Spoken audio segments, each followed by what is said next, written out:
స్తోత్రం కలుగును గాక. పరిశుద్ధ గ్రంథంలో నుంచి అబ్రహాము అనే భక్తుని గురించి కొన్ని మాటలు నేర్చుకుందాం.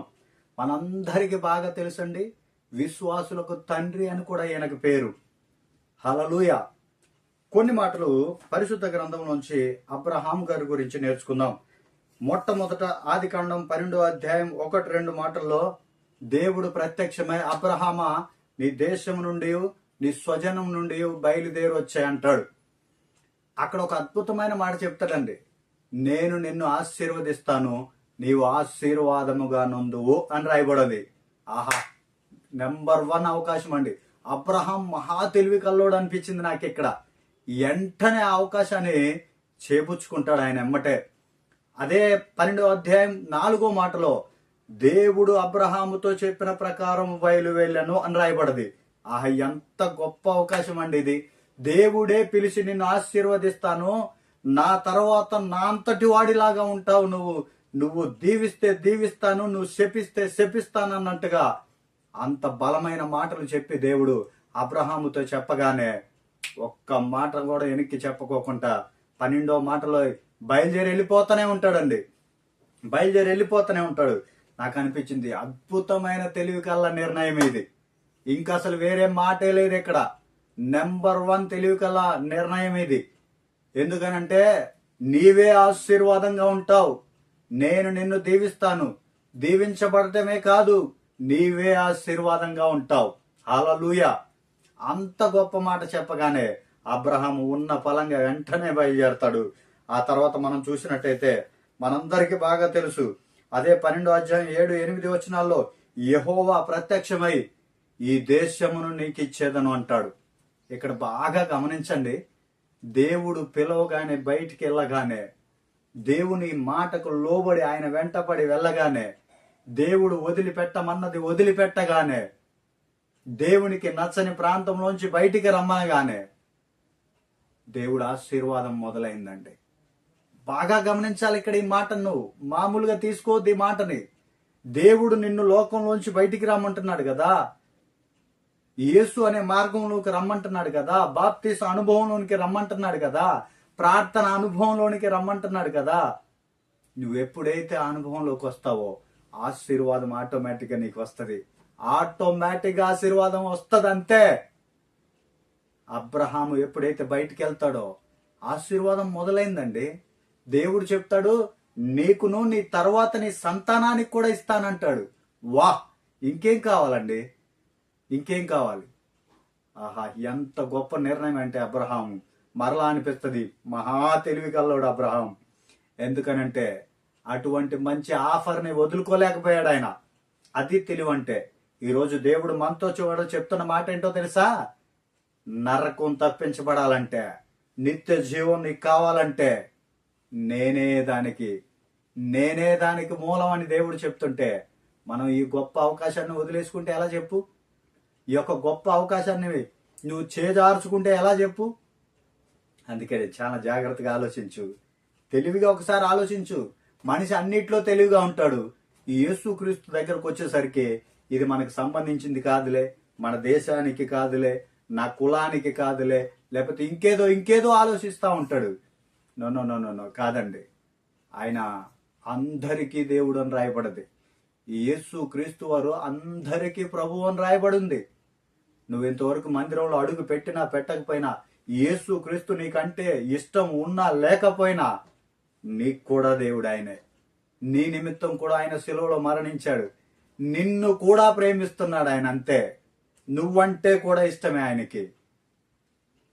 ఇక్కడ చూసినట్టయితే అబ్రహాము ఎప్పుడైతే దేవుడు చెప్తాడో ఆ మాటకు లోబడి ప్రయాణం మొదలు పెట్టగానే దేవుడే చెప్తా ఉంటాడు ఆయనకి,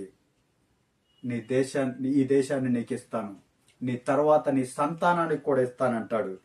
చూడండి ఒకసారి, ఒక అద్భుతమైన మాట చెప్పనా?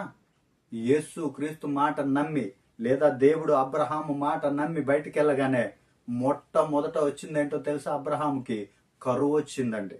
ఆదికాండం 12వ అధ్యాయం 10వ మాటలో ఉంటది, భయంకరమైన కరువు వచ్చింది. కానీ దేవుడు ఆ కరువులో కూడా అబ్రహామును కలగజేసుకొని ఆ కరువులో కూడా సమృద్ధినిస్తాడు. ఆ కరువులో కూడా తోడై ఉంటాడు. ఆ కరువులో కూడా అబ్రహామును విడిచిపెట్టలేదండి దేవుడు. అంతేకాదు ఇంకా కిందకు చదువుకుంటూ పోతే ఆ దేశపు రాజు అబ్రహాము భార్యని చెరపట్టినట్టుగా చేస్తే, వారింటిలో బంధించి ఉంచితే, ఏమండి ఒక్క మాట సూటిగా చెప్పనా, కరువులో కాదు పరువులో కూడా కాపాడే దేవుడు మన దేవుడు. ఎస్, కరువులోనే కాదు పరువులో కూడా కాపాడే దేవుడు. దేవుడే కలగజేసుకొని ఆ దేశపు రాజుని ఆ రాత్రికాల సమయంలో హెచ్చరించి, నా సేవకుడైన అబ్రహాము భార్య నీ ఇంట్లో ఉంటాదా అని దేవుడే గద్దిస్తే, తెల్లారేసరికి భయపడే అబ్రహామును పిలిపించి, ఇదిగో నీ భార్య అని అప్పచెప్పినట్టుగా తెలుస్తా ఉంటది అక్కడ. హల్లెలూయా. నేను చెప్తున్నాను, మరలా చేస్తున్నాను, కరువులోనే కాదు మనల్ని పరువులో కూడా కాపాడే దేవుడు ఆయన.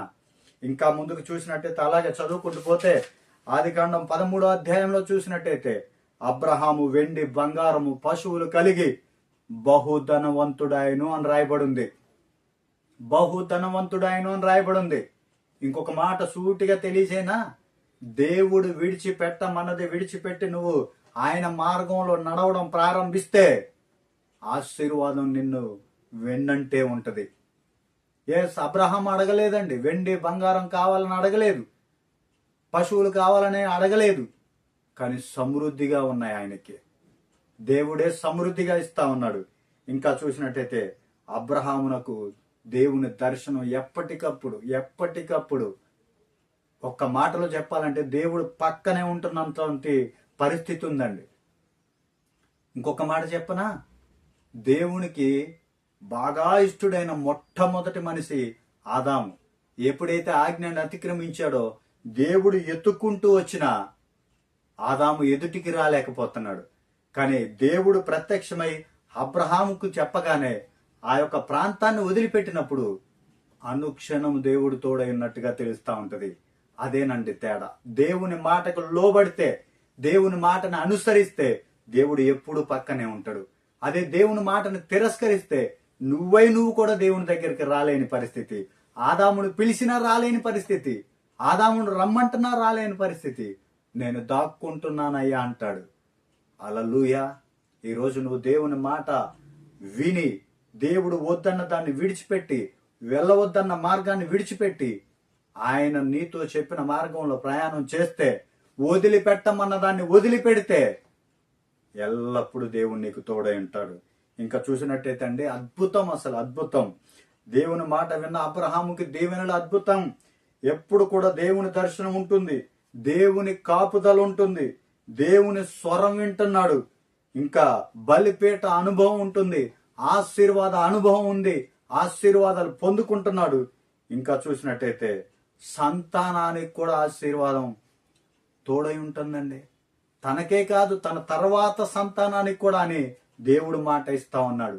ఈరోజు సంగమా, మన తర్వాత మన పిల్లలు ఆశీర్వదించబడాలి కదా, మన తర్వాత మన పిల్లలు దేవుల్లో నడవాలి కదా, మన తర్వాత మన పిల్లలు కూడా మనలాగా సమృద్ధిలో బ్రతకాలి కదా. దేవుడు చెప్తున్న మాట ఏంటంటే, నీ తర్వాత నీ సంతానాన్ని కూడా ఆశీర్వదిస్తాను అబ్రహామా. ఆహా. ఇంకా చూసినట్టయితే కరువులో సమృద్ధి ఉందండి. దేవుని మాట విన్న అబ్రహామునకు కరువులో కూడా సమృద్ధి ఉంది. వెండి బంగారాలు కలిగి ఉన్నాడు.